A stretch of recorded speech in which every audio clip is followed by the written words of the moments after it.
నమస్కారం. వాజీ వార్తలకు స్వాగతం. ముందుగా నేటి ముఖ్యాంశాలు చూద్దాం. బంగారమ్మ తల్లి విగ్రహ ప్రతిష్ఠా మహోత్సవంలో పాల్గొన్న మంత్రి కొండపల్లి. అమ్మవారి ఆశీస్సుల కోసం పెద్ద ఎత్తున తరలి వచ్చిన భక్తులు.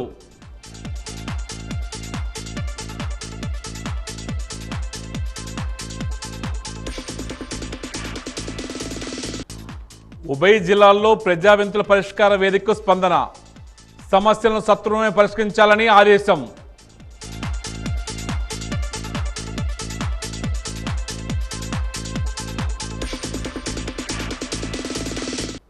ప్రజా సంక్షేమమే పరమావధిగా కూటమి ప్రభుత్వం పనిచేస్తుంది. ప్రభుత్వం అందరికీ అండగా ఉంటుందని భరోసా ఇచ్చిన ఎస్కోట ఎమ్మెల్యే కోల లలిత కుమారి.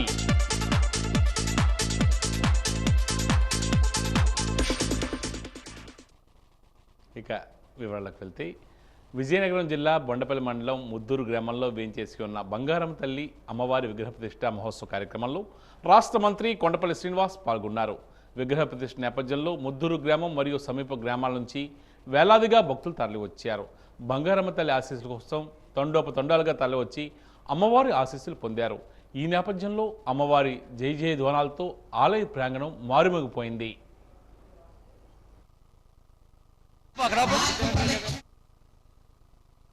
ప్రజా సంక్షేమమే కూటమి పరమావధి అని ఎస్కోట శాసనసభ్యురాలు కోల లలిత కుమారి పేర్కొన్నారు. లలిత కుమారి ఈరోజు ప్రజా దర్బార్ను నిర్వహించారు. ఈ సందర్భంగా మాట్లాడుతూ కూటమి ప్రభుత్వం అందరికీ అండగా ఉంటుందని, ఎవరూ అధైర్యపడవద్దని ఆమె భరోసా ఇచ్చారు. సమస్యలను అధికారులు పరిష్కరిస్తారని ఆమె హామీ ఇచ్చారు.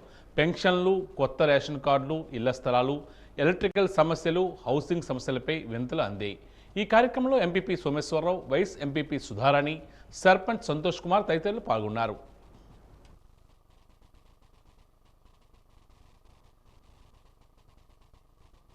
విజయనగరం పట్టణంలో మున్సిపాలిటీ వారు సేకరించిన చెత్తను ఆటోలు, ట్రాక్టర్లతో తీసుకువచ్చి 29వ వార్డు పరిధిలో ఒక ప్రైవేటు పాఠశాలకు వెళ్లే దారిలో రింగ్ రోడ్డుకు ఆనుకొని ఉన్న ట్రాన్సిట్ కేంద్రంలో పెద్ద వాహనాలకు నేరుగా డంపు చేసి అక్కడి నుండి గుణపూరుపేటలో గల డంపింగ్ యార్డుకు తరలించేవారని, కానీ ప్రస్తుతం చిన్న వాహనాలతో తీసుకొస్తున్న చెత్తను బహిరంగ ప్రదేశంలో నేలపై డంప్ చేస్తున్నారని, అక్కడి నుండి పెద్ద వాహనాల్లో జేసీబీ ద్వారా లోడ్ చేసి తరలిస్తున్నప్పటికీ అక్కడ పూర్తి స్థాయిలో చెత్త తీగిపోవడంతో ఎక్కువగా చెత్త పేరుకుపోతుందని తెలుగుదేశం పార్టీ నాయకులు ఆరోపిస్తున్నారు. కాబట్టి వీలైనంత త్వరగా పట్టణ నలుమూలలా 4 ట్రాన్సిట్ కేంద్రాలు ఏర్పాటు చేయాలని, ప్రజా ఆరోగ్యంపై దృష్టి సారించాలని జిల్లా కలెక్టర్కు తెలుగుదేశం పార్టీ నాయకులు ఈరోజు వినతి పత్రాన్ని సమర్పించారు. మనకు విజయనగరంలో బజాజ్ అదే బరూన్ మోటార్స్ దగ్గర ఒక ట్రాన్సిట్ కేంద్రం అనేది ఉంది, చెత్తలు వేసే కేంద్రం. అయితే మేము గతంలో తెలుగుదేశం ప్రభుత్వం ఉన్నప్పుడు కనకల మురళీమోహన్ గారు వైస్ చైర్మన్గా ఉన్నప్పుడు అప్పుడు ప్రపోజల్ పెట్టడం జరిగింది. అయితే ఒక దగ్గర చెత్త వేయడం వల్ల ట్రాన్స్పోర్ట్ అయితే ఇబ్బంది అవుతుంది. ఎందుకంటే ఊర్లో ఉన్న చెత్త అంతా కూడా ఒకే దగ్గర తీసుకొచ్చి వేయడం వల్ల ఇంతకుముందు గతంలో పెద్ద లారీ పెట్టి మొత్తం చెత్త అంతా డైరెక్ట్గా ఆ లారీలో వేసి గుణపూరుపేట డంపింగ్ యార్డ్కి తీసుకెళ్ళేవారు.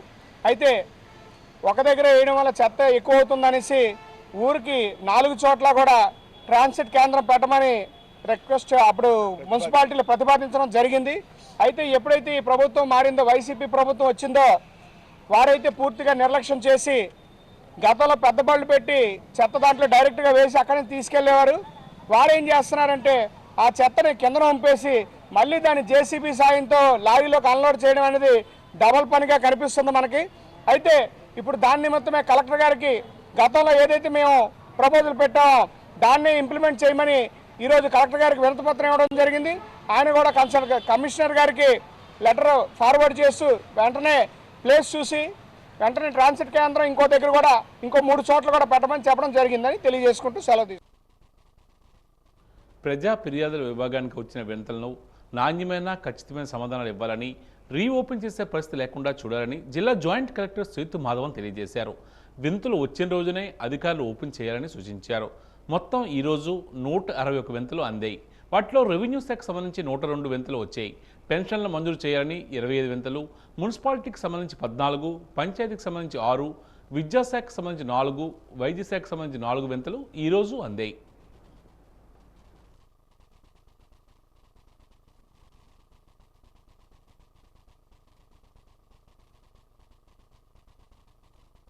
విజయనగరం జిల్లా పోలీస్ కార్యాలయంలో ప్రజల నుండి ఫిర్యాదులను జిల్లా ఎస్పీ వకుల్ జిందాల్ స్వీకరించారు. వారి సమస్యను శ్రద్ధగా విని సంబంధించిన పోలీస్ అధికారులతో ఫోన్లో మాట్లాడి ఫిర్యాదుల సమస్యల పట్ల సానుకూలంగా స్పందించాలని సూచించారు. పరిష్కారానికి చట్ట పరిధిలో చర్యలు చేపట్టి న్యాయం చేయాలని అధికారులకు ఆదేశించారు.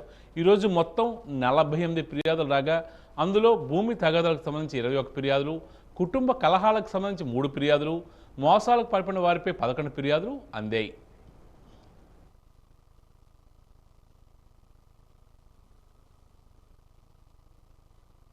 ప్రజా ఫిర్యాదుల పరిష్కార వేదికకు వచ్చే ప్రతి ఫిర్యాదుకు సాధ్యమైనంత వేగంగా పరిష్కరించాలని అధికారులకు పార్వతీపురం కలెక్టర్ శ్యాంప్రసాద్ ఆదేశించారు.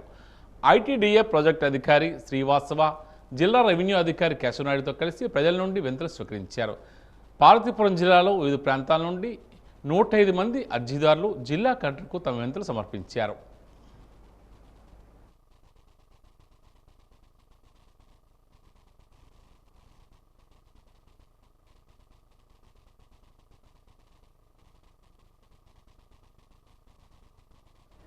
సాంఘిక సంక్షేమ కార్యకలాపాల్లో విశేషమైన సేవలకు మారుపేరుగా ఎస్ఆర్ శంకరన్ నిలిచారని పార్వతీపురం కలెక్టర్ శ్యాంప్రసాద్ పేర్కొన్నారు. ఈరోజు పార్వతీపురం కలెక్టరేట్ కార్యాలయంలో ప్రజల అధికారిగా గుర్తింపు పొందిన ఐఏఎస్ అధికారి ఎన్ఆర్ శంకరన్ వర్ధంతి సభలో ఆయన మాట్లాడుతూ నిత్యం పేద ప్రజల సంక్షేమం కోసం శంకరన్ కృషి చేశారని, ఆయన తెచ్చిన సంస్కరణలు అమోఘమని ప్రశంసించారు. త్రిపుర రాష్ట్ర ప్రభుత్వ కార్యదర్శిగా పనిచేసి ఆయన ప్రజాభివృద్ధి కోసం గొప్ప సంస్కరణ తెచ్చారని పేర్కొన్నారు.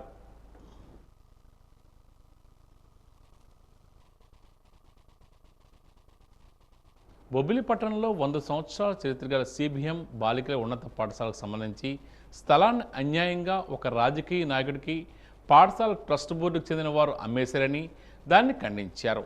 విద్యార్థుల సంక్షేమానికి సంబంధించి కట్టుబడి ఉండాలని, అక్రమంగా అమ్మిన వారిపై కొన్నవారిపై చర్యలు తీసుకోవాలని డిమాండ్ చేస్తున్నారు.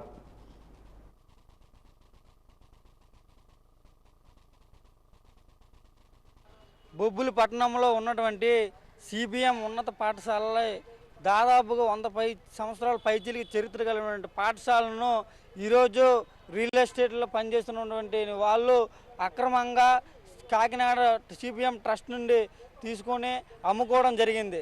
బొబ్బిలి మండల ప్రాంతంలో కానీ, రూరల్ ప్రాంతంలో కానీ, చుట్టుపక్కల ఉన్న గ్రామాల్లో, అలాగే బొబ్బిలి పట్టణంలో తారకరామ కాలనీ, రావువారి వీధి, పొట్టి శ్రీరాముల పరిస్థితుల్లో చుట్టుపక్కల ఉన్న విద్యార్థినులందరూ కూడా ఉన్నత విద్యను అభ్యసించడానికి అక్కడ సిబిఎం స్కూల్లో ఉంటూ, అలాగే రూరల్ ప్రాంతంలో విద్యార్థులందరూ కూడా హాస్టల్లో ఉంటూ సిబిఎం స్కూల్లో చదువుకోవడం జరిగింది. కానీ ఎంతోమంది మేధావుల్ని ఈ దేశానికి పరిచయం చేసినటువంటి సిబిఎం పాఠశాలను దొంగతనంగా అమ్మివేయడం వలన విద్యార్థులు తీవ్రమైన నష్టం జరిగింది.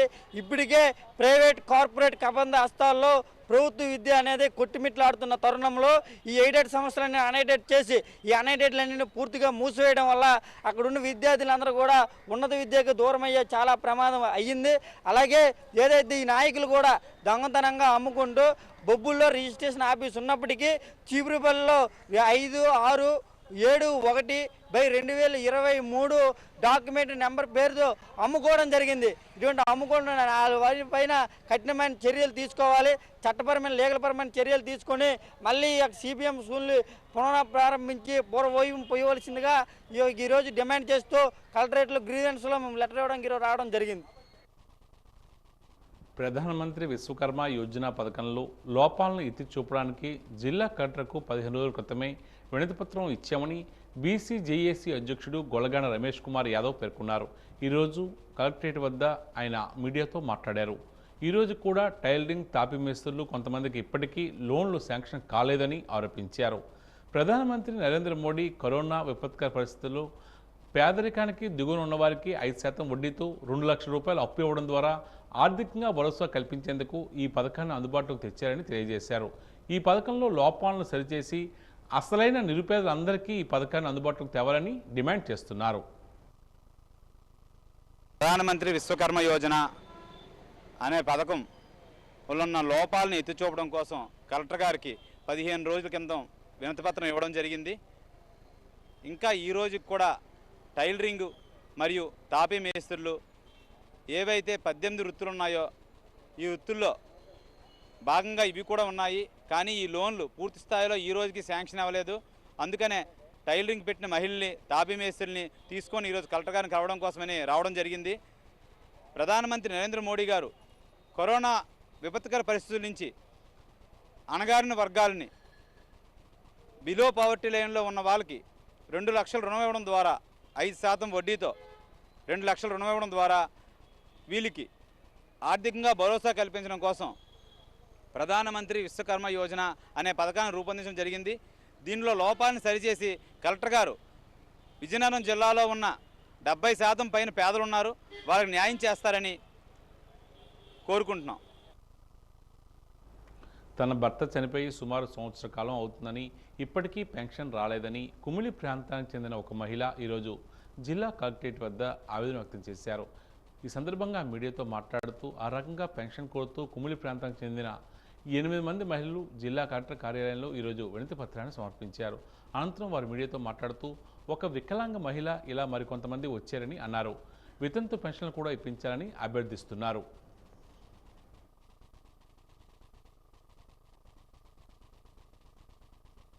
మాది కుమిలండి. మా ఆయనగారు చనిపోయారు 12వ నెల వస్తే సంవత్సరం అవుతుంది, పెన్షన్ రాలేదు, అందుకని వచ్చామండి. మొత్తం 11 మంది వచ్చామండి.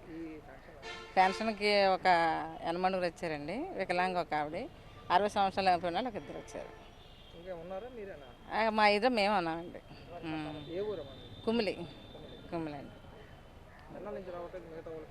అందరికీ అలాగే రాలేదండి. ఇతను ఈవిడ భర్త సంవత్సరం దాటిపోయింది, అందరం మేమందరం ఒకటే అలాగా ఒకే వీధిలో ఉన్నాం.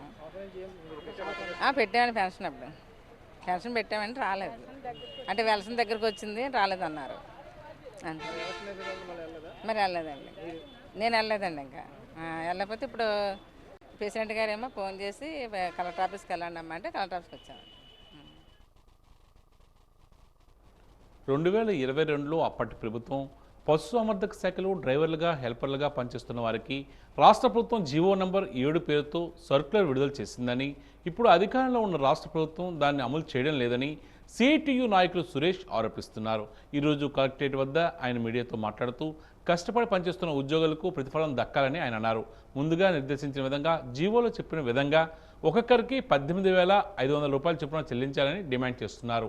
జీవీకే సంస్థ ఈ ఉద్యోగుల శ్రమను దోచుకుంటుందని ఆరోపిస్తున్నారు. ఈ జిల్లాలో, ఈ రాష్ట్రంలో పశు సంసార ఉద్యోగులుగా, డ్రైవర్లుగా, హెల్పర్లుగా పనిచేస్తూ ఉన్నారు.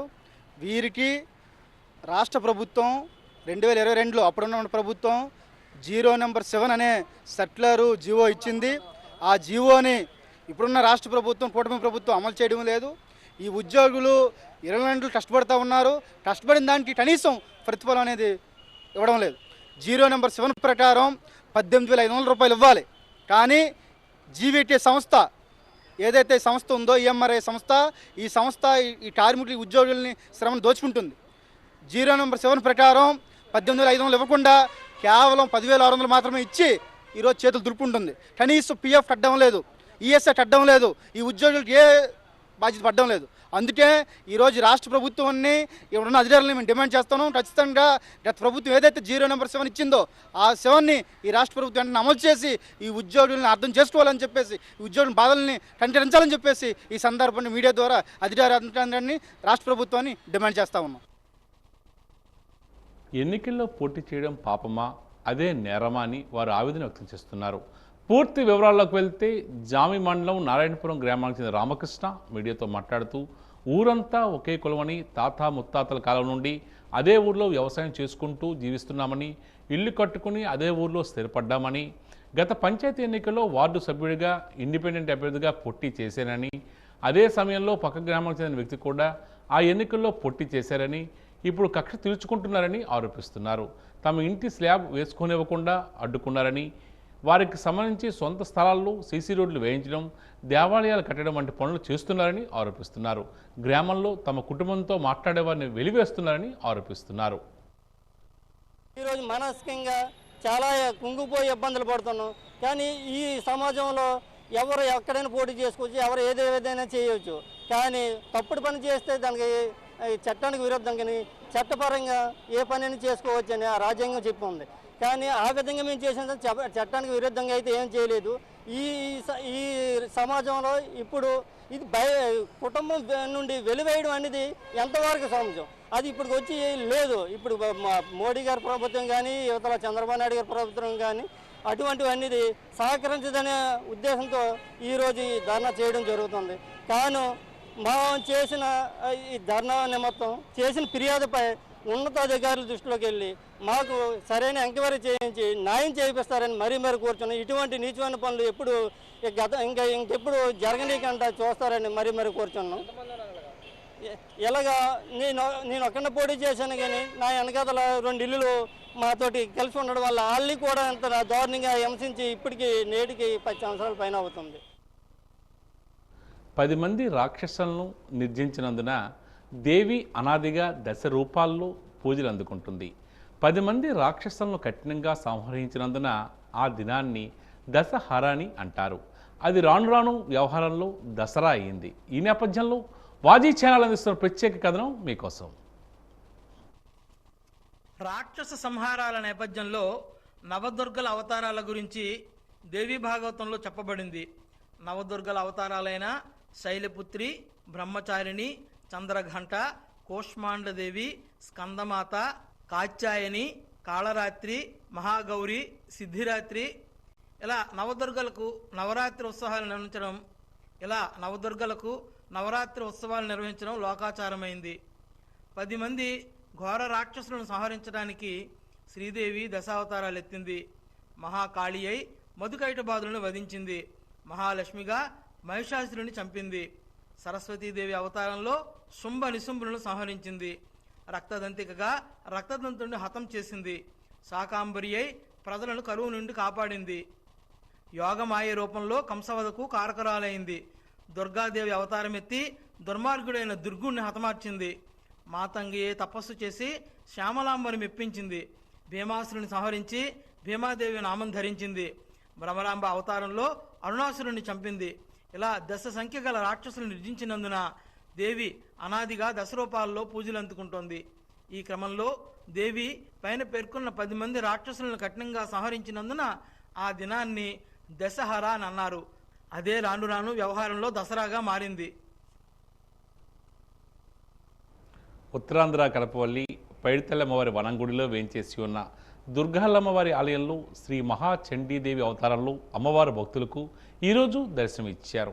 చండీ పారాయణలు నరసింహమూర్తి, నగేష్ ఆచార్యులు అమ్మవారిని ప్రత్యేకంగా అలంకరించారు.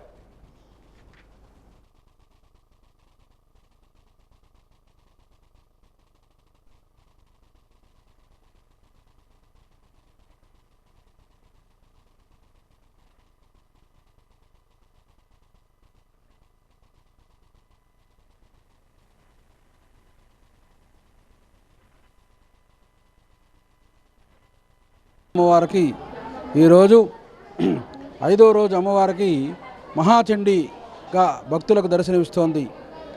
మనం శరన్నవరాత్రులలో చండీ పారాయణ కానీ ఈ చండీ హోమం కానీ చేయడం చాలా విశేషం. చండీ అంటే చెడును తొలగించే అమ్మ అని. మనకి ఏదైనా చెడు దురుద్దేశాలు ఉన్నా అవన్నింటినీ కూడా పోగొట్టే శక్తి ఈ మహాచండీ అమ్మవారికి ఉంది. కాబట్టి ఈరోజు 5వ రోజు అమ్మవారు మహాచండీ రూపంలో భక్తులకు దర్శనం ఇవ్వడం చాలా విశేషం. ఈరోజు అమ్మవారిని దర్శించడం వల్ల మనకు కలిగే గ్రహదోషాలున్నా, అలాగే అధిక ఇబ్బందులున్నా, అనేక రోగాలతో బాధపడుతున్న వాళ్ళందరికీ కూడా ఈ చండీ అమ్మవారిని దర్శనం చేయడం వల్ల వాళ్ళకి రోగం నుంచి ఉపశమనం కలిగి ఆయుర ఆరోగ్యాలతో దీవిస్తారని దేవీ భాగవతం చెబుతోంది. కాబట్టి ఈరోజు ఈ చండీ పరమేశ్వరి మహాచండీ అమ్మవారిని దర్శించి అమ్మవారి కృపకు పాత్రలకు దాన్ని కోరుతూ కలవ తీసుకున్నాం. జై పైడిమాంబ, జై జై పైడి. ఏపీ గ్రామ వార్డు సచివాలయ వాలంటీర్స్ యూనియన్ ఆధ్వర్యంలో ఈరోజు వాలంటీర్లు విజయనగరం మున్సిపల్ కార్పొరేషన్ కార్యాలయం ఎదుట ధర్నా కార్యక్రమం నిర్వహించారు. ఈ సందర్భంగా వారు మాట్లాడుతూ వాలంటీర్ల వ్యవస్థను కొనసాగించాలని, ఉద్యోగ భద్రత కల్పించాలని వారు డిమాండ్ చేస్తున్నారు. 4 నెలల గౌరవ వేతనం బకాయిలు చెల్లించాలన్నారు. రాజకీయ ఒత్తిడితో బలవంతంగా రాజీనామాలు చేయించిన వాలంటీర్లను కొనసాగించాలని వారు కోరుతున్నారు.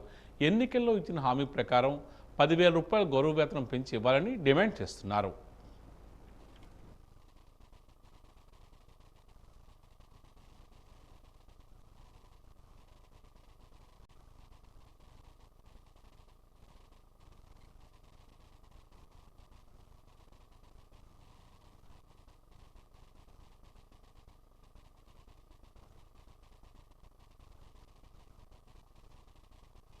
కూటమి ప్రభుత్వం మేము వస్తాం, భవిష్యత్తులో మాకు అధికారం వస్తుంది, మేము మిమ్మల్ని కొనసాగిస్తాం, 10,000 రూపాయలు మీకు వేతనం, గౌరవ వేతనం పెంపుదల చేస్తాం, మిమ్మల్ని మేము ఆదుకుంటామని చెప్పి చంద్రబాబు నాయుడు గారు బాహాటంగా ఎన్నికల ప్రచార సభల్లో చెప్పారు, హామీ ఇచ్చారు.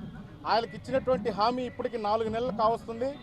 ఇప్పుడు వరకు కూడా వాళ్ళకి అటెండెన్స్ కానీ దానికి సంబంధించినటువంటి కార్యక్రమం కానీ ఇంతవరకు వాళ్ళని వాలంటీర్స్ని కొనసాగించినటువంటి పరిస్థితి లేదు. ఇప్పటికీ 3 సార్లు క్యాబినెట్ సమావేశం చేసుకున్నారు. క్యాబినెట్ సమావేశంలో ప్రతి సమావేశంలో చర్చ పెడతాం, వాలంటీర్లకు సంబంధించి నిర్ణయాలు తీసుకుంటామని చెప్పారు. ఇంతవరకు ఏ ఒక్క నిర్ణయాల్ని తీసుకునేటువంటి దాఖలాలు లేవు. రేపు మళ్ళీ అక్టోబర్ 10వ తారీఖున క్యాబినెట్ సమావేశం జరగబోతోంది. వాలంటీర్ వ్యవస్థ గురించి మేము ఒక మంచి నిర్ణయం తీసుకోబోతున్నాం, వాలంటీర్ని కొనసాగిస్తామని చెప్పి ఒక ప్రకటన అయితే వచ్చింది. ఈ ప్రకటన కేవలం ప్రకటనకు మాత్రమే పరిమితం కాకుండా వాలంటీర్లందరూ మీకోసం ఆశగా ఎదురు చూస్తున్నారు. చంద్రబాబు నాయుడు గారు, మీరు వాలంటీర్లను ఆదుకుంటారని 10,000 రూపాయలు గౌరవ వేతనం ఇచ్చి వీళ్ళందరికీ ఉద్యోగాల్లో కొనసాగిస్తారని మీ పైన నమ్మకాలతో ఆశలు పెట్టుకుని ఉన్నారు. అయ్యా చంద్రబాబు నాయుడు గారు, రాష్ట్రంలో 2,65,000 మంది వాలంటీర్స్, వాళ్ళందరికీ ఉద్యోగాలు కల్పించాల్సినటువంటి బాధ్యత మీ పైన ఉంది. పాలస్తీనాపై ఇజ్రాయిల్ దాడులు ఆపాలని సిపిఎం సిపిఐ ఆధ్వర్యంలో స్థానిక ఆర్టీసీ కాంప్లెక్స్ వద్ద రాస్తా రోకో నిర్వహించారు. ఈ కార్యక్రమాన్ని ఉద్దేశించి సిపిఎం జిల్లా కార్యవర్గ సభ్యులు రెడ్డి శంకరరావు మాట్లాడుతూ, ఇజ్రాయిల్ గత సంవత్సరం నుండి పాలస్తీనాపై జరిపిన దాడుల కారణంగా 85,000 మంది వరకు పాలస్తీనా పౌరులు మరణించడం జరిగిందని తెలియజేశారు. పాలస్తీనా భూభాగాలైన పాఠశాలలు, మసీదులపై వైమానిక దాడులతో వేలాది మందిని పొట్టను పెట్టుకున్నారన్నారు. వెంటనే ఐక్యరాజ్య సమితి కలుగు చేసుకుని శాంతిని నెలకొల్పాలని ఆయన డిమాండ్ చేస్తున్నారు. ఈ కార్యక్రమంలో ఐద్వా కార్యదర్శి రమణమ్మ తదితరులు పాల్గొన్నారు.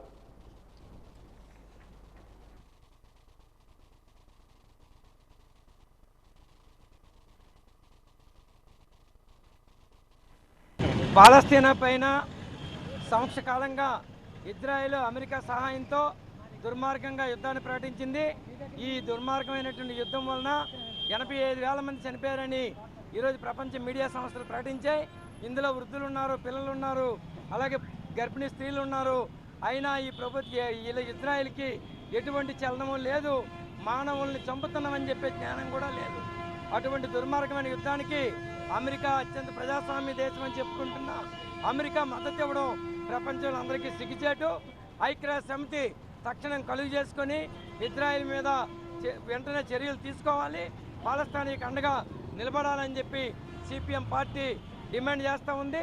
దేశవ్యాప్తంగా ఈరోజు పాలస్తీనా ప్రజలకు అండగా ఉండాలని సిపిఎం వామపక్షాలు పిలుపునిచ్చాయి. ఆ పిలుపులో భాగంగానే ఈరోజు ఇక్కడ ఈ నిరసన కార్యక్రమం చేయడం జరిగింది. సత్వర న్యాయం అందించేందుకు జిల్లాలో శాశ్వత లోక్ అదాలత్ను ఏర్పాటు చేయడం జరిగిందని జిల్లా చైర్మన్ న్యాయమూర్తి దుర్గయ్య తెలియజేశారు. సేవలు పొందేవారు, సేవలు అందించేవారు కూడా ఈ న్యాయస్థానాన్ని ఆశ్రయించి న్యాయం పొందవచ్చునని పేర్కొన్నారు. ప్రజా ప్రయోజిత సేవలు శాశ్వత ప్రజా న్యాయపీఠంలో ఏర్పాటు చేసిన విలేకరుల సమావేశంలో ఆయన మాట్లాడారు. ఉమ్మడి జిల్లాకు సంబంధించి శాశ్వత లోక్ అదాలత్ విజయనగరంలో ఏర్పాటు చేయడం జరిగిందని న్యాయమూర్తి దుర్గయ్య తెలిపారు. లీగల్ సర్వీస్ యాక్ట్ ప్రకారం ఏర్పాటైన ఈ న్యాయస్థానాన్ని ఆశ్రయించేవారు కొద్ది నెలల్లోనే న్యాయం పొందే అవకాశం ఉందని చెప్పారు. ఎటువంటి కోర్టు ఫీజులు చెల్లించవలసిన అవసరం లేదని, పూర్తి ఉచితంగా న్యాయం పొందవచ్చునని ఆయన చెప్తున్నారు.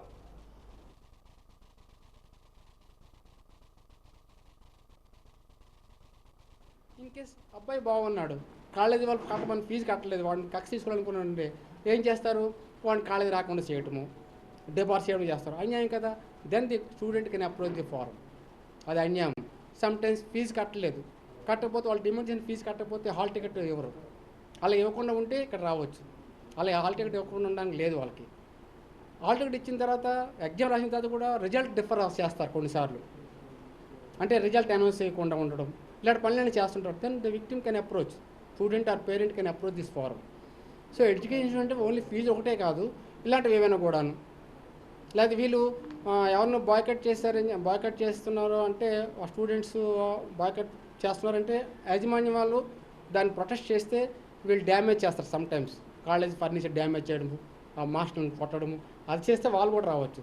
అంటే ఇక్కడ మీకు అర్థమైంది ఏంటి? సర్వీస్ యూజర్స్, సర్వీస్ ప్రొవైడర్స్ ఇద్దరు రావచ్చు ఇక్కడికి. మీరు కన్జ్యూమర్ ఫార్మ్ అంటే ఓన్లీ కన్జ్యూమర్ మాత్రమే వెళ్తాడు, అంటే సర్వీస్ ప్రొవైడర్ రావడం లేదు ఫారంకి. కానీ ఈ ఫారంకి ఏంటి, service provider and service user అంటే ఇన్సూరెన్స్ కంపెనీ మన దగ్గర రావచ్చు, సమ్టైమ్స్ తక్కువ వాడికి శాలరీయే సంవత్సరానికి ఒక 10,000 20,000 ఉంటే వాడు మూడు ఇన్సూరెన్స్ కంపెనీల దగ్గర 50 లక్షలకి పాలసీ తీసుకొని ఏంటి తర్వాత అమౌంట్ కట్టడం లేదు కదా అంత అమౌంట్. ఆ విషయం ఇన్సూరెన్స్ కంపెనీకి సప్రెస్ చేస్తే the insurance company can file a case for recover that amount. చూసారా, అంటే ఇన్సూరెన్స్ కంపెనీ మీద వేయడమే కాదు, ఇన్సూరెన్స్ కంపెనీ కూడా వేయచ్చు ఫాల్స్ క్లెయిమ్స్ పెడితే. మనం చూస్తుంటాం రెస్టారెంట్స్, బార్స్ వాటిలలో ఏం చేస్తారంటే తక్కువగా అంటే అక్కడ ఉన్నటువంటి ఫర్నిచర్ అంత ఉంటుంది కదా, దానికి ఇన్సూరెన్స్ ఎక్కువ అమౌంట్ ఇన్సూరెన్స్ చేసి యాక్చువల్లీ దానికంటే ఎక్కువ చేసి దాన్ని తగలబెట్టేసి స్టేజ్ మేనేజ్ చేస్తే అంటే fraud, then insurance company can claim. అంటే వాడు క్లెయిమ్ చేయడానికి చేస్తాడు, వాడు క్లెయిమ్ రాగానే వాడు అనుకున్నట్టయితే వాడు కూడా అప్రోచ్ అవ్వచ్చు. భోగాపురం, పోస్పాటరాగ మండలాల్లో 16 షాపులకు గాను 61 మంది దరఖాస్తులు వచ్చినట్లు ఎక్సైజ్ సిఐ రవికుమార్ తెలియజేశారు. ఈ నెల 9వ తారీఖు సాయంత్రం వరకు దరఖాస్తు చేసుకునేందుకు గడువు ఉందని ఆయన తెలియజేశారు. 11వ తేదీన విజయనగరంలోని ఆనంద్ గైతి ఆడిటోరియంలో ప్రభుత్వ నిబంధనల ప్రకారం డ్రా తీయబడుతుందని తెలియజేశారు. దరఖాస్తు చేసుకోవాల్సిన వారు ఎవరైనా భోగాపురం ఎక్సైజ్ కార్యాలయం వద్ద దరఖాస్తు స్వీకరణకు స్టాల్ ఏర్పాటు చేయడం జరిగిందని తెలియజేశారు. దీన్ని సిండికేట్ వ్యాపారస్తులు సద్వినియోగం చేసుకోవాలని ఆయన కోరుతున్నారు.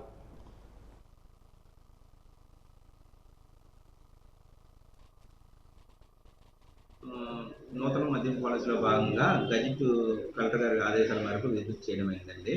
అందులో భాగంగా భోగాపురం స్టేషన్లో మొత్తం 16 షాపులు నోటిఫై చేయడం జరిగింది. 16 షాపుల స్టేషన్లో 9 పోస్పాటరాగలు అండ్ మరియు 7 ఏమో భోగాపురం మండలంలో ఉన్నాయండి. వీటికి దరఖాస్తుల స్వీకరణ అనేది మా స్టేషన్ పరిధిలోనే జరుగుతుంది. మిగతా విజయనగరం జిల్లాలో అన్ని స్టేషన్ల పరిధిలో కూడా స్వీకరణ జరుగుతుందండి. ఎవరైనా ఎక్కడైనా ఇచ్చుకోవచ్చు. ఒక వ్యక్తి ఒక షాపుకు సంబంధించి ఎన్ని అప్లికేషన్లైనా వేసుకోవచ్చు. ఒక వ్యక్తి ఎన్ని షాపులైనా లాటరీలో గెలుపొందిన తర్వాత ఎన్ని షాపులైనా మెయింటైన్ చేసుకునే అవకాశం ఈ నూతన పాలసీలో భాగంగా ఇవ్వడం జరిగింది. దాని నిమిత్తం దరఖాస్తు చేసుకునే అమౌంట్ 2 లక్షల రూపాయలుగా గవర్నమెంట్ నిర్ణయించడం జరిగింది. దాన్ని ఆ అప్లికేషన్ అనేది ఆన్లైన్ అండ్ మరియు ఆఫ్లైన్ మోడ్లో కూడా ఇవ్వడం జరిగిందండి. ఆన్లైన్లో అనేటప్పుడు కల్లా క్యాండిడేట్ ఎక్కడైనా అది పోర్టల్లోకి వెళ్ళి వాళ్ళ యొక్క పేమెంట్ని వాళ్ళ అకౌంట్ నుండి పే చేసుకొని వాళ్ళే డౌన్లోడ్ అప్లికేషన్ చేసుకోవచ్చండి. తెలియని వాళ్ళు ఎవరైనా ఉంటే మా స్టేషన్ దగ్గరకు వచ్చి ఆఫ్లైన్ మోడ్లో డీడీ తెచ్చుకొని వస్తే 2 లక్షల రూపాయలు district provision excise officer Vizianagaram వారి పేరు మీద డీడీ తీసుకుని వస్తే వాళ్ళకి ఐడి ప్రూఫ్ అండ్ 2 ఫోటోలు తీసుకుని వస్తే ఆ ప్రాసెస్ అంతా మేము ఇక్కడ మా స్టేషన్ నుండి కౌంటర్లు ఏర్పాటు చేశాము. ఆ కౌంటర్లు అందు వాళ్ళ యొక్క డీటెయిల్స్ అన్ని మేము ఎంటర్ చేసేసి ఆ ప్రాసెస్ అంతా మేమే కంప్లీట్ చేసేసి ఆ యొక్క ఎంట్రీ పాస్ మేము డౌన్లోడ్ చేసి వాళ్ళకి ఇవ్వడం జరుగుతుందండి. ఇదొక ప్రాసెస్ ఉంది, అదొక ప్రాసెస్ ఉంది. ఇప్పటి వరకు మన భోగాపురం స్టేషన్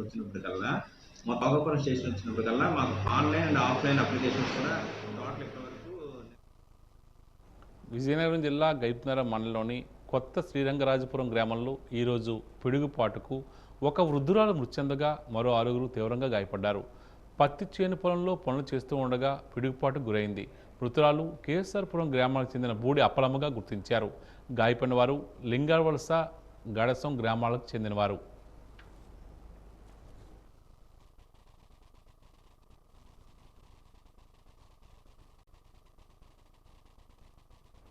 పర్యావరణాన్ని పరిరక్షించి జీవ వైవిధ్యాన్ని కాపాడినప్పుడే వసుదైక కుటుంబం అనే పేరు సార్థకం అవుతుందని ఉప ముఖ్యమంత్రి పవన్ కళ్యాణ్ అన్నారు. మంగళగిరిలోని అరణ్య భవన్లో నిర్వహించిన 70వ వన్యప్రాణి వారోత్సవాల ముగింపు సభకు ఆయన హాజరయ్యారు. ఈ వారోత్సవాల్లో భాగంగా అటవీ శాఖ ఏర్పాటు చేసిన ప్రదర్శనశాలను ప్రారంభించారు. అక్కడ ఏర్పాటు చేసిన జంతువుల బొమ్మలను ఆసక్తిగా తిలకించారు. సముద్ర తాబేళ్ల రక్షణ కోసం రూపొందించిన మెరైన్ ఫానా యాప్ను పవన్ ప్రారంభించారు. కింగ్ కాప్రాల సంరక్షణ బ్రోచర్ను పవన్ కళ్యాణ్ ఆవిష్కరించారు.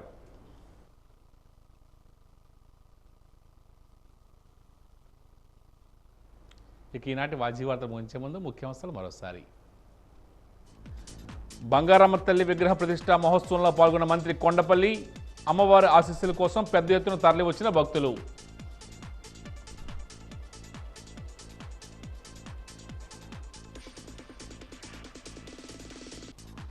ఉభయ జిల్లాల్లో ప్రజావింతుల పరిష్కార వేదికకు స్పందన. సమస్యలను సత్వరమే పరిష్కరించాలని ఆదేశం.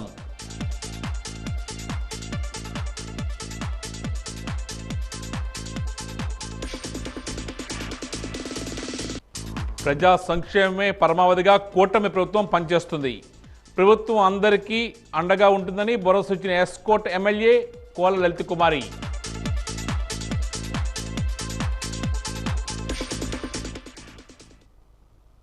వాజీ వార్తలు ఇంతటితో సమాప్తం. నమస్కారం.